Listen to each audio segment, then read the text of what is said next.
Alors, voici une autre question qui nous a été proposée. Après l'enlèvement, que ferons-nous au ciel? Ben, voilà une question qui est vraiment très intéressante parce qu'il y a quand même beaucoup d'ignorance parmi les enfants de Dieu concernant le ciel. La plupart des chrétiens ne savent pas exactement où est le ciel, ne savent pas exactement qu'est-ce qu'il y a au ciel, et surtout ne savent pas ce que nous allons faire vraiment au ciel. Et puis, vous savez, souvent les seules notions que nous avons, c'est les notions que certaines religions nous avaient enseignées ou ce que le monde pense au sujet du ciel. Et habituellement, c'est pas tellement réjouissant parce que quelquefois on nous montre des images de nuages comme de quoi le ciel c'est ça, on va flotter sur un nuage pendant l'éternité ou nous allons jouer de la harpe pour l'éternité. Et si c'est tout ce que c'est le ciel, ben c'est vraiment pas plus intéressant que ça. Mais c'est beaucoup plus que ça, le ciel. Et c'est dommage souvent que beaucoup de chrétiens ne s'intéressent pas à savoir qu'est-ce qu'il y a au ciel. Et je dis souvent à la blague que nous planifions mieux nos vacances annuelles que nos vacances éternelles. Parce que surtout aujourd'hui, avec tous les moyens modernes que nous avons, lorsqu'on planifie nos vacances annuelles, on veut voir sur Internet l'hôtel où nous allons loger, à quoi ressemble la chambre que nous allons occuper. On veut voir ce qui est situé aux alentours. Si nous allons à la mer, on veut voir si la plage, elle est bien. Et on se donne beaucoup de mal à préparer habituellement 2 ou 3 semaines de vacances par année seulement. Tandis que nos vacances éternelles, ben, on oublie de les préparer et on oublie de s'informer au sujet de cet endroit où nous allons passer quand même une bonne partie de l'éternité et qui s'appelle le ciel. Si on demandait à tous les chrétiens s'ils désirent aller au ciel, la réponse évidemment serait oui, on veut aller au ciel, mais la plupart des chrétiens ne savent pas exactement c'est quoi le ciel, ni ce qu'il y a dans le ciel. Et il y a plusieurs années passées, notre ministère avait produit un enseignement qui avait pour titre « L'au-delà ». Et on expliquait dans cet enseignement-là ce qui arrivait après la mort. Où est-ce que les gens s'en vont lorsqu'ils quittent cette planète, injustes comme les justes.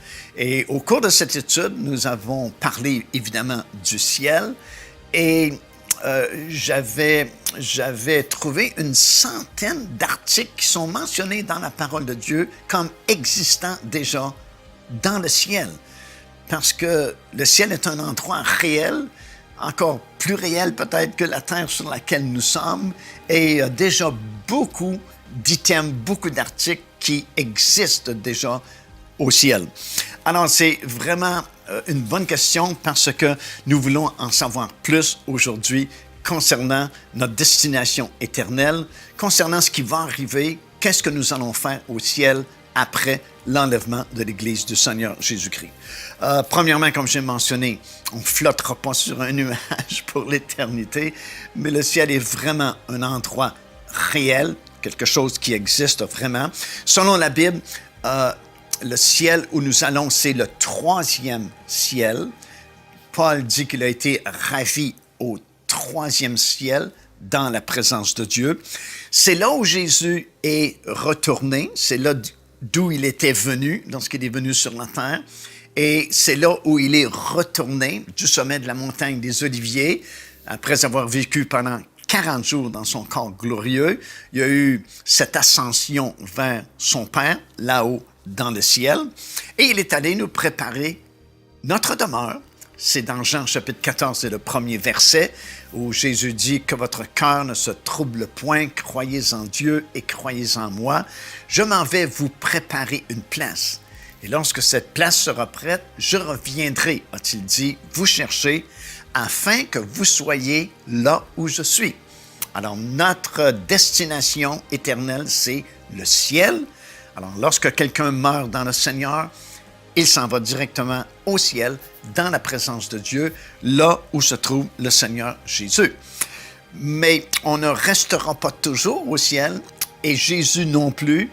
Vous savez, dans le livre des Actes des Apôtres, lorsque Pierre a prêché le premier message après la réception du baptême du Saint-Esprit dans la chambre haute à Jérusalem, il a demandé au peuple juif de se convertir, repentez-vous, convertissez-vous, afin que des temps de rafraîchissement viennent de la part du Seigneur et qu'il vous envoie celui qui vous a été destiné, le Seigneur Jésus-Christ, que le ciel doit recevoir, mais pas pour toujours, jusqu'au rétablissement de toutes choses. Parce que comme nous allons le constater dans quelques instants, oui, bien sûr, on s'en va au ciel lorsque nous traversons dans l'au-delà, de l'autre côté, mais nous allons revenir sur cette terre qui sera changée un jour, puisque le royaume de Dieu sera établi ici-bas sur la terre et sera administré par les enfants de Dieu qui auront été fidèles. Nous savons aussi par la parole de Dieu, c'est dans Ésaïe chapitre 14 et au verset 13, que le ciel est situé à l'extrémité du nord de l'univers. Également, nous savons par la parole de Dieu dans 1 Pierre chapitre 1er et les versets 3 et 4 que notre héritage nous est réservé là-haut dans le ciel. Bien sûr, lorsque nous acceptons le Seigneur Jésus-Christ dans notre vie, nous sommes déjà les héritiers de Dieu. Nous possédons une grande partie de notre héritage parce que nous sommes placés en lui, dans le Seigneur Jésus-Christ, et nous avons beaucoup de privilèges maintenant que nous sommes sauvés. Non seulement notre nom est-il écrit dans le livre de vie, mais nous avons beaucoup de privilèges et de droits du fait que nous sommes en Jésus-Christ, nous sommes sauvés, et déjà nous participons à cet héritage-là des enfants de Dieu. Mais la Bible est très claire ici, dans l'Épître de Pierre, que nous avons un héritage qui nous est réservé là-haut dans les cieux. Alors déjà, on a une partie de notre héritage ici-bas durant notre vie terrestre, mais la plus grande partie de notre héritage est encore à venir et cet héritage nous est réservé là-haut dans le ciel. Dans le livre des Psaumes, le 16e chapitre et au 11e verset, nous apprenons que c'est un endroit rempli de joie et de délices.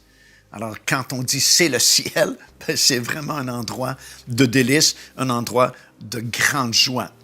Nous apprenons aussi par le livre de l'Apocalypse qui nous permet de voir beaucoup de choses au ciel, que c'est un endroit rempli de louanges et d'adoration envers Dieu. Et si vous relisez le livre de l'Apocalypse, vous allez vous rendre compte qu'il y a énormément de chants, de louanges et d'adoration qui se produisent là-haut, dans le ciel, dans la présence de Dieu. Mais au moment de l'enlèvement de l'Église, lorsque cette trompette va sonner, il y a un changement majeur qui va se produire évidemment. Tout d'abord, nous apprenons par l'apôtre Paul dans l'Épître aux Thessaloniciens que ceux qui sont morts dans le Seigneur Jésus-Christ avant nous vont ressusciter premièrement, vont ressusciter avant nous qui seront restés vivants à cette époque-là. Mais peut-être une fraction de seconde après ou une seconde après, nous qui serons restés vivants à ce moment-là, nous serons changés dans un instant, dans un clin d'œil, et notre corps instantanément va revêtir l'immortalité, l'incorruptibilité. Nous allons recevoir instantanément notre corps de résurrection, notre corps glorieux. Lorsqu'une personne accepte le Seigneur Jésus-Christ, son esprit est vraiment né de nouveau, mais notre corps, il est sauvé en espérance. Nous gardons notre corps physique qui est sujet à la faiblesse, qui a besoin d'être nourri, qui a besoin de se reposer et qui, quelquefois, est attaqué par la maladie. Mais un jour, nous allons recevoir un corps glorieux, semblable au corps du Seigneur Jésus-Christ après sa résurrection. un corps incorruptible. Alors, dès le moment où cette trompette va sonner, il y a ce changement majeur qui va s'opérer. Ceux qui sont morts dans le Seigneur Jésus-Christ reviennent à la vie. Leur corps sort de la poussière de la terre et leur corps glorieux va se joindre avec leur esprit et leur âme. Et nous qui serons vivants à ce moment-là, nous aussi, instantanément, nous serons changés dans un clin d'œil, dans un instant, et nous allons revêtir notre corps glorieux.